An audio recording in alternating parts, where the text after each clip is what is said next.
Bonjour à tous et à toutes, je suis ravie de vous retrouver aujourd'hui dans ce nouveau décor qui va être plus ou moins celui-ci, peut-être avec des petites nuances pour les prochains mois, étant donné que je travaille pendant 3 mois, tout l'été, dans la région Grand Est, et que du coup j'ai donc pris un studio dans la région Grand Est où je suis donc actuellement. Aujourd'hui, je reviens pour vous présenter la sélection de sorties littéraires pour le mois de juin. Vous allez voir que j'ai quand même noté pas mal de choses et qu'il y a quelques sorties que j'attends avec une très grande impatience. On va commencer avec des titres du coup qui sont déjà sortis puisque hier, donc le 2 juin, sont sortis plusieurs titres que je suis très contente de voir sortir. Avec tout d'abord pour commencer le tome 8 de l'atelier des sorciers par Kamomeshi Rahama, toujours aux éditions Pika. C'est une série de mangas que j'aime vraiment beaucoup. J'en suis pour ma part au tome 6. J'ai le tome 7 avec moi, je ne l'ai pas encore lu parce qu'en général je lis le tome précédent à peu près au moment de la sortie du suivant ou de son annonce, enfin voilà. Histoire d'en avoir toujours un peu en stock. Mais c'est vrai que c'est une série de mangas que j'aime vraiment beaucoup. J'aime surtout beaucoup le style de dessin que je trouve vraiment superbe. Et puis c'est une histoire vraiment très chouette avec un apprentissage de magie, etc. Ensuite, on a la sortie, donc toujours hier, est sorti en poche le roman Dysfonctionnel par Axel Sandre aux éditions J'ai lu. C'est un titre qui était sorti en grand format aux éditions Sarbacane il y a pas mal d'années maintenant. Et c'est un titre qui avait été un énorme coup de cœur pour moi. C'est vraiment un titre qui m'a énormément plu, qui m'a énormément émue, dans lequel on parle d'une jeune femme qui grandit dans une famille effectivement assez dysfonctionnelle, ou en tout cas très différente des autres. Elle s'appelle Fidèle, enfin il y a toute une histoire un peu abracadabrante, en même temps très touchante. C'est un récit donc, dont le personnage principal, Fidèle, donc, est une femme et va sortir avec une femme. Je sais plus exactement si elle est lesbienne ou si elle est bi ou pan, mais voilà, en tout cas elle sort avec une femme. C'est vraiment un titre très touchant que j'ai beaucoup aimé. Je vous le recommande très chaudement, c'est vraiment une superbe lecture. J'ai été vraiment très touchée, très émue, très triste à l'annonce du décès d'Axel Sandre il y a un peu plus d'1 an maintenant. Oui, même plus que ça. Ouais, ça m'a vraiment beaucoup touchée parce que c'est une autrice que j'ai vraiment adorée dans Dysfonctionnel, et puis dont j'ai beaucoup aimé également les autres titres avec lesquels j'ai échangé plusieurs fois. Enfin bref, voilà, je suis très attachée à ces livres et encore plus à Dysfonctionnel, donc je suis ravie de voir qu'il va sortir en poche. J'espère que ça va lui permettre de rencontrer à nouveau un joli succès. Ensuite, toujours en date du 2, on a une nouvelle sortie en poche et en livre audio, à savoir La commode au tiroir de couleurs par Olivia Ruiz, qui sort donc au livre de poche et chez Audiolib.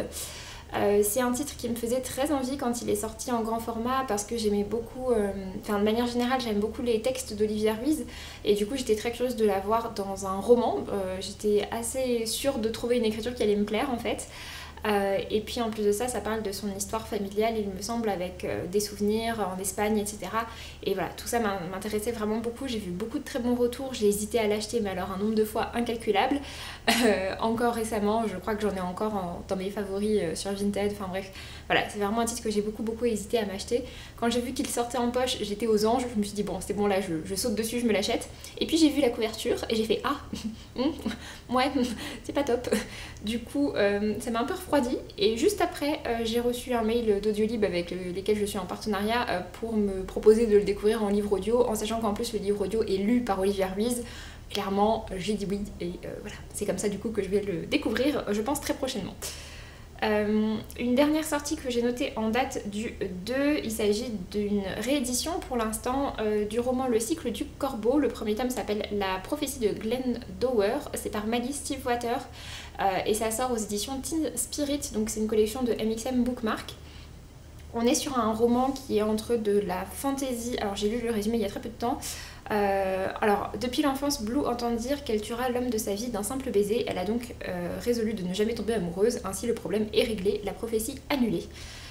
Mais bien sûr, tout va pas se passer comme ça. C'est un titre en fait qui a déjà été traduit chez Hachette dans leur collection Black Moon autour des années 2012-13. Et c'est une série en 4 tomes qui est terminée en anglais, et je crois qu'il n'y a que 2 tomes qui avaient été traduits à l'époque en français.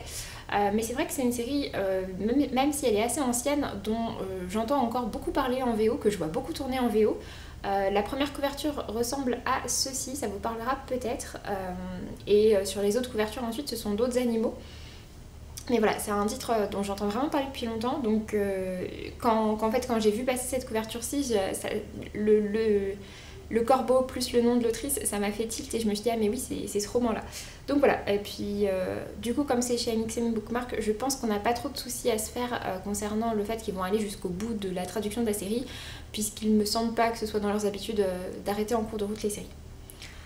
Ensuite, on va pouvoir passer à une sortie en date du 3, donc de aujourd'hui. Et c'est un titre que je devrais recevoir assez rapidement, donc je suis très contente parce que du coup je vais pouvoir le lire assez prochainement.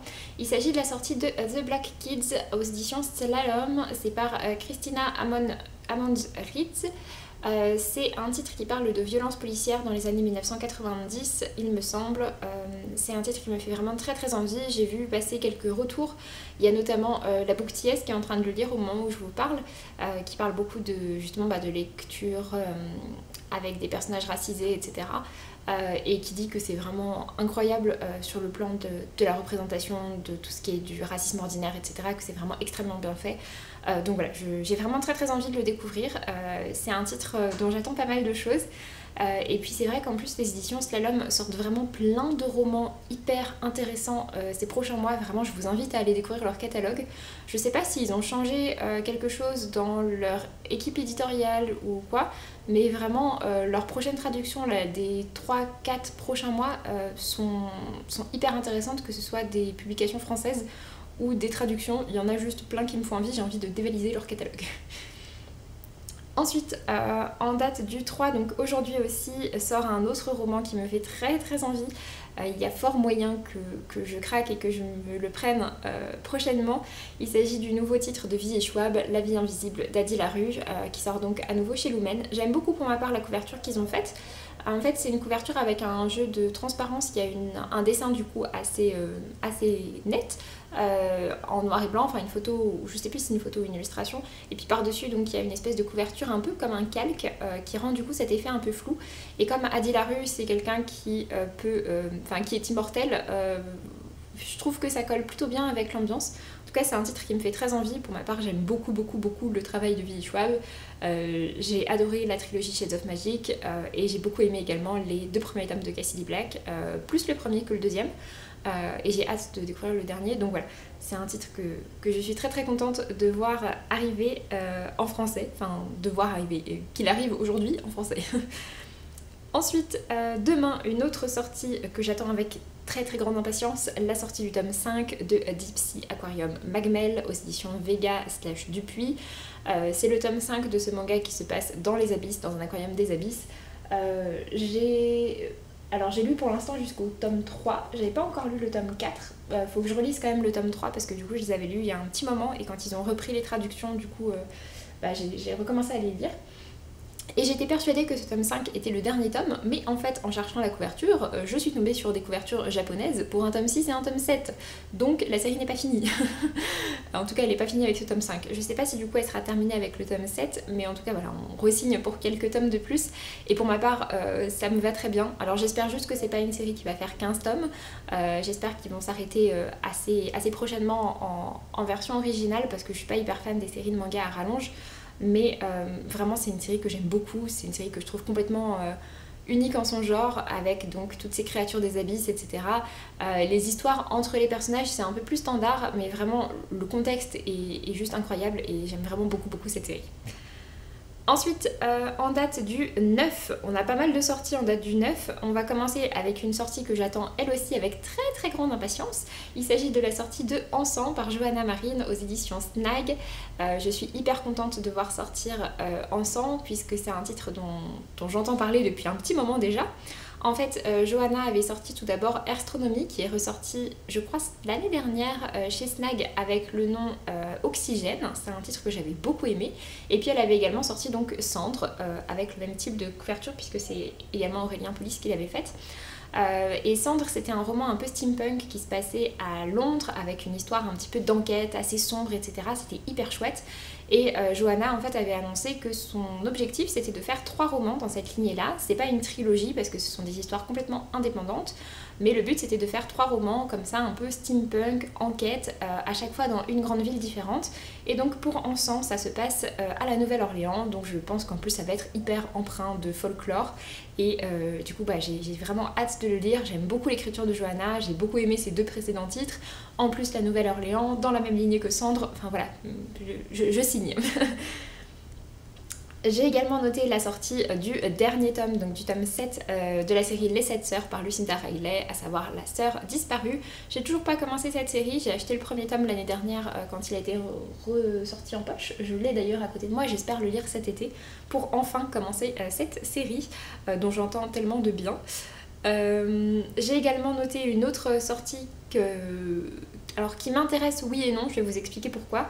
Il s'agit de Heartstopper, le tome 4 par Alice Oseman, qui s'appelle donc Choses sérieuses et qui sort chez Hachette, comme pour les tomes précédents. Alors ça m'intéresse oui et non, parce qu'en fait je me suis rendu compte qu'avec Heartstopper, je préférais les lire en anglais et du coup les lire sur Tapas, donc en ligne. C'est ce que j'ai fait, du coup j'ai relu le premier tome comme ça, j'ai également lu le tome 2, donc voilà, je pense que je vais plutôt continuer ma lecture de cette manière, mais c'est vrai qu'un jour j'aimerais bien quand même les avoir en papier dans ma bibliothèque, donc on verra bien. D'ailleurs si jamais vous avez raté l'information, je pense pas que beaucoup de personnes soient passées à côté de l'information quand même, mais Heartstopper va être adapté sur Netflix prochainement et je suis trop contente. Alice Oseman a commencé à dévoiler une bonne partie du cast sur son compte Instagram. On a également la sortie le 9 du Cerf-Volant par Laetitia Colombani aux éditions Grasset. C'est noté que c'est la suite, enfin en tout cas c'est marqué après La Tresse, donc je pense que c'est une sorte de suite au roman La Tresse, qui est un titre que j'avais beaucoup aimé. J'ai pas encore lu Les Victorieuses, je l'ai chez moi mais je l'ai pas encore lu, mais j'avais vraiment beaucoup aimé La Tresse, donc c'est vrai que c'est un titre que j'ai noté. Et puis j'aime beaucoup la charte graphique qu'ils ont fait pour les romans de cette autrice. Du coup, je ne sais pas spécialement de quoi ça parle, mais La Tresse, c'était une histoire avec 3 points de vue différents. Celui d'une jeune femme indienne qui va se retrouver à faire don de ses cheveux dans un contexte particulier. Elle est vraiment issue d'une caste très très défavorisée d'Inde. On avait ensuite le point de vue d'une jeune femme qui elle était en Italie, qui va se lancer dans la fabrication d'une perruque à partir de cheveux. De vrais cheveux, et puis on avait le point de vue d'une femme qui elle je crois était américaine, qui était vraiment une working girl qui ne pensait jamais à elle et qui va se retrouver à avoir un cancer du sein et du coup effectivement avoir besoin d'une perruque.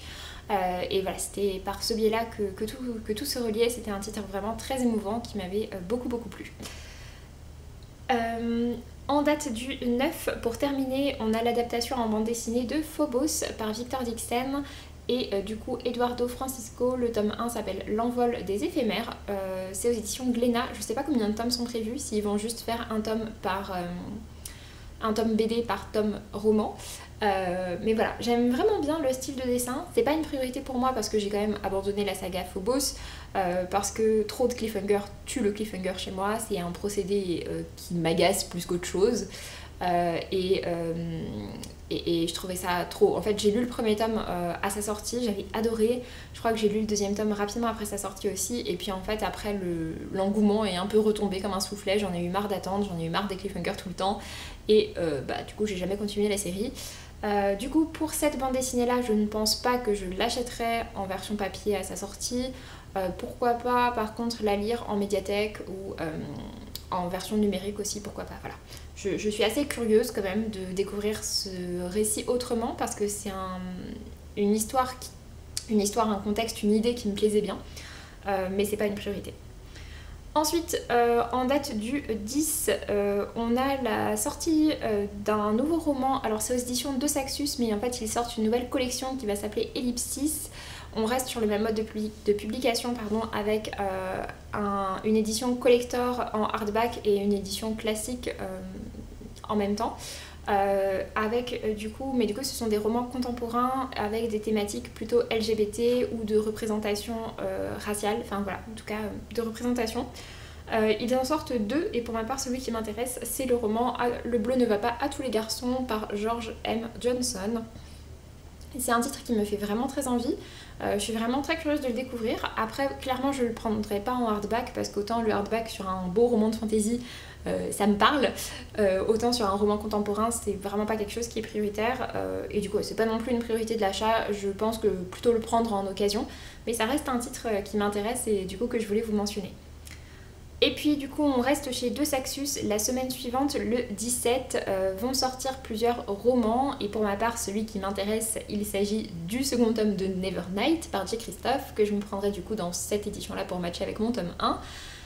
Et la couverture du hardback ressemble à ceci. Je la trouve plutôt chouette aussi. Mais voilà, donc ce tome 2 s'appelle Les Grands Jeux et du coup j'ai hâte de connaître la suite des aventures de Mia. J'avais lu le tome 1 en lecture commune, peut-être que Julie sera open pour lire ce tome 2 avec moi.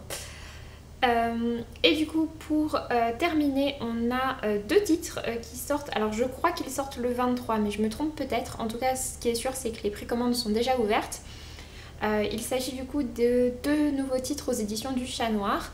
Le premier, Rêver double par Mina M, qui est donc un roman cette fois-ci. Mina M est surtout connue pour être l'illustratrice de pas mal de titres aux éditions du Chat Noir, également chez Magic Mirror.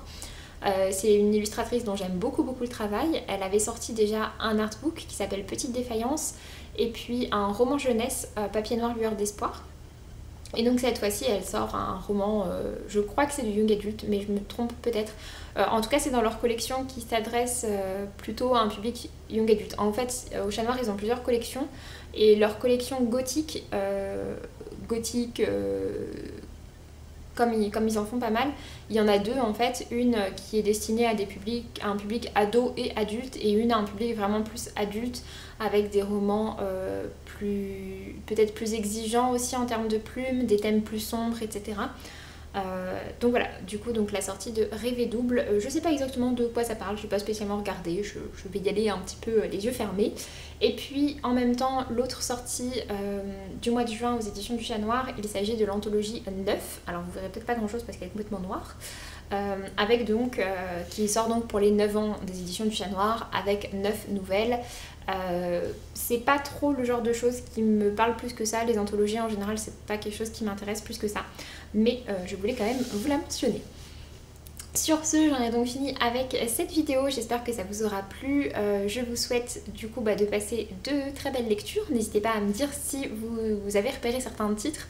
Alors comme d'habitude j'ai pas tout noté, donc peut-être vous avez repéré d'autres sorties que vous attendez avec impatience, ou peut-être qu'il y en a certaines que je vous ai mentionnées et du coup vous avez très envie de découvrir. Donc voilà, n'hésitez pas à me dire tout ça, je me ferai un plaisir de lire vos commentaires et puis de vous répondre. Et donc sur ce, j'en ai donc fini, j'espère que tout ça vous a plu et puis je vous dis à très bientôt. Salut!